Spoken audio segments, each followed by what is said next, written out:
Let's talk about boat wiring a little bit more in depth.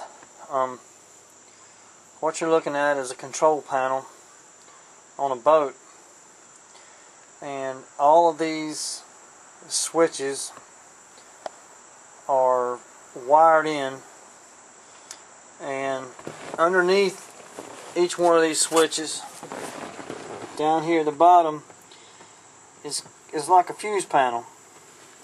All these little buttons here are lights that will, or basically fuses, and if they pop out, that basically pops a fuse, and lets you know that something had a problem, something shorted out. So you go back up here to the top. So these are wired in from the top through the bottom. So it goes through the fuse to make its connection. Now let's go underneath. This is what you look at underneath, and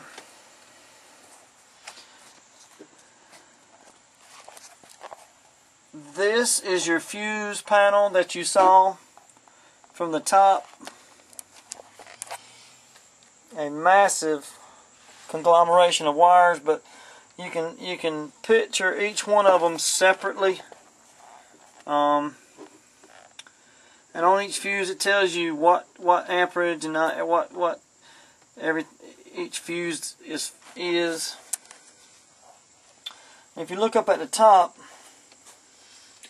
it's just one massive group of wires, and you really have to chase those wires down to find something. And it's hard when you get up under here and start looking for a particular issue. It's hard to get a good ground. Now what I did to get a good ground is I have a radio in this boat. The radio is right here on the dashboard. So I took a clamp and put on the radio on my test light. You see my little test light right here. And with my little test light, I can touch different things and see, if I got electricity. I can touch and see if my hots are working, or if, like right here, like I can just reach in here and touch and see what I've got. So that's a good place to start. You start in here on your fuse panel, make sure you've got electricity going to your fuse panel, and then go up top to the particular item it is that you're working with and check it and see if you've got a connection there. So